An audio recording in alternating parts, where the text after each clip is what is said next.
Hello, everybody. So this is your part one for your final, which is the big budget project. So the first thing that you are going to do, if you want to know what each standard, what I'm looking for, go ahead and click on the standards link that is right here. It's nice and big for you.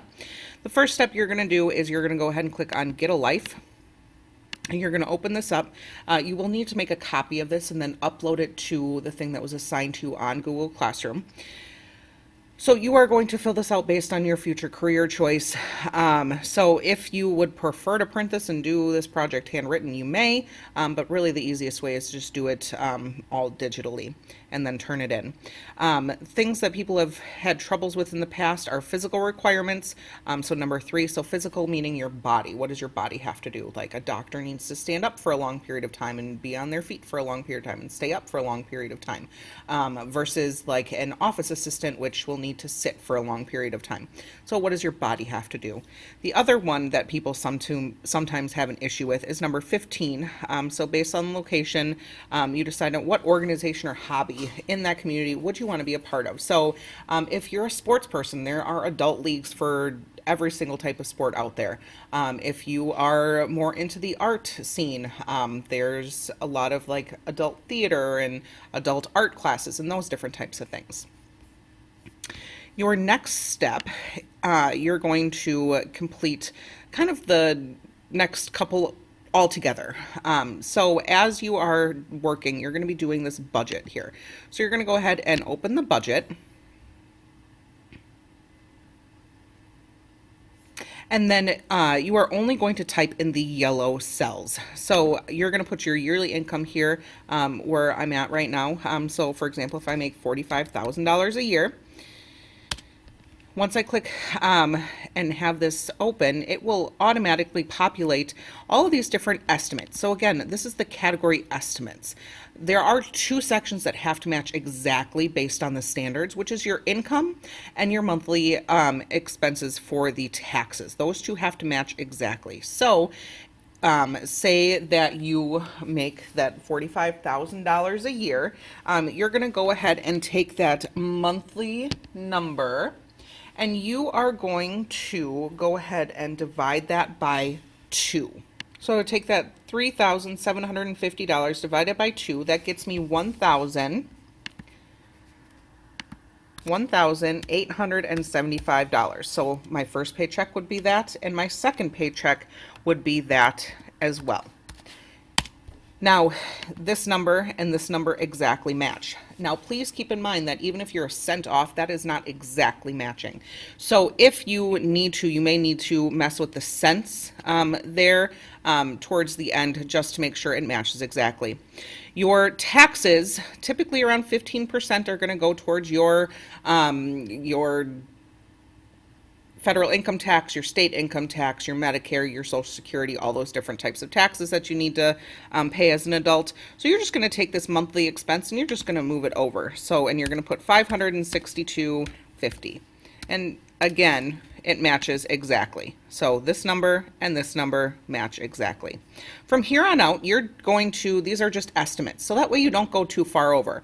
So if I'm looking at my home expense area, I don't want to get a mortgage or an apartment that's going to cost me $2,000 a month, when really I should only be spending for this entire category just over $1,000. So it's there to kind of keep you in check as far as what you should be spending around, because you can always move some of that money. Again, these are estimates. So if you spend less in transportation, you can spend more in housing. It really is up to you what you want to do.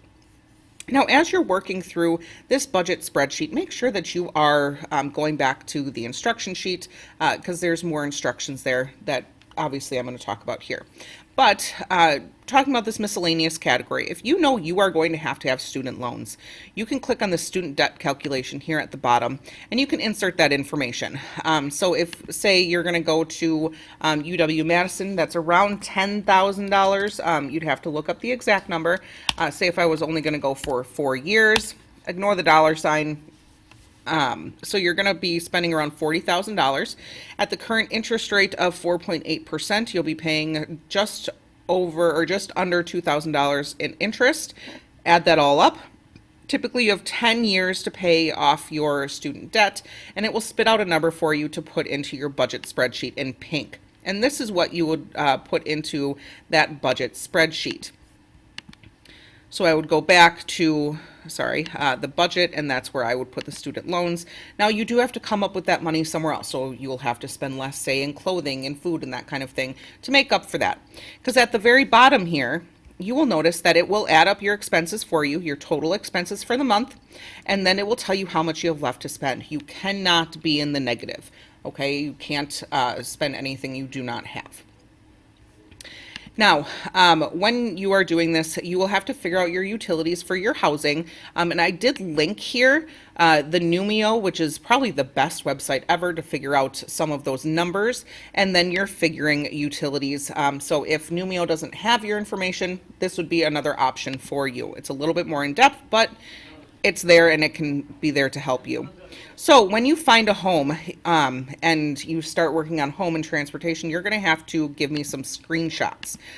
So if I pull this up here, you're going to have to give me a picture of your home, and I have included what I'm looking for. So if you're getting an apartment, I'm looking for kind of the square footage and how much you'll be paying per month, and that's what this picture looks like. If you are going to be buying a home for the mortgage, then you are going to be giving me a picture of this payment calculator. Each one of these apartments, click here, takes you to the realtor.com apartments. And then again, the housing takes you to realtor.com for the housing portion. So please use those sites that I've linked there because you will get the picture exactly what I want. If not, then if you have questions, you can always ask me for what I'm looking for a screenshot. But again, I've included examples. When you are looking for a vehicle, you must either do a vehicle or vehicle worth $8,500 or more, or public transportation. Those are your two options.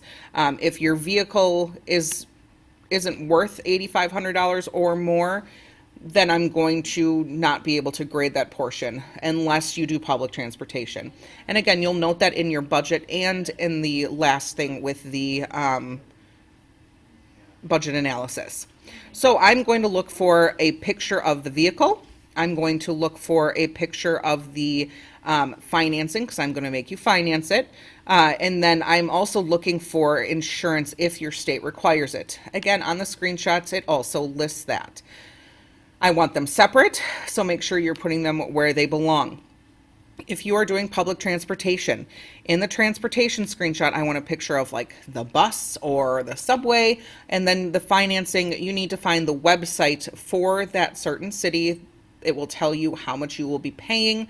Numio also does count, but then you need to find a picture of that subway or bus that you will, for that state that you'll be, or city that you'll be in. Next, you will also, when you are in the home section, you are going to be pricing out some furnishings. Now, this will add up everything for you. You don't have to worry about doing any math. But each one of these items are typical for a first-time home buyer or a future first apartment on your own. You have $3,000 to spend that you've already saved up, so you don't have to account for that $3,000 in your budget, but anything above the $3,000 you do need to make sure that you account for that in your budget spreadsheet. You do not have to get each and every single one of these items. You can go ahead and say, would you actually purchase this item? Yes or no. If you believe it's a necessary, yes or no. So if you're going to purchase it, it's a yes or no. If you click no or choose no, you can just move on. If you think it's necessary, if you click yes, then you must put if it's necessary or not. You're going to price it out, and then you're going to link that item in here as well. And then finally, you are going to do your budget analysis. Now, with your budget analysis, you are going to explain yourself. You're going to tell me for your apartment, you can, or your house, you can say that you're going to be the only one living there. Otherwise, you can get roommates. Same rule applies as the high school dropout budget. Each person needs their own room unless it's a significant other, and then you do need to note that somewhere in this housing location, so that way when I look at your cost and it's split in two, but yet it's only a one bedroom, I'll kind of question that. So you need to make sure that you do note that in here somewhere. Transportation, same type of thing. If you're going to do a car or a truck or whatever it is, make sure you're noting all of this information here. And if you're doing public transportation, that is at the bottom here. You're going to tell me about your food that you are allotting for your insurance, if you are going to choose these, yes or no. Make sure that you are noting how much it would be per month, and you are noting those in your budget area.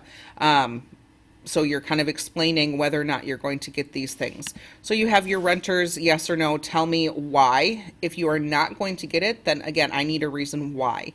And then the price that you would be paying. And then you're going to answer the questions. When you are all done with these, as you get done with them, just upload them to your assignment kind of Dropbox in which you found the instructions in. That's why I assigned it to you, so that way you can upload things to that. If you have questions or if you are confused about something, then make sure that you do come and ask. Don't leave it till the last week before this is due to come and ask questions. You can always refer back to this video at any point in time. Have fun with this.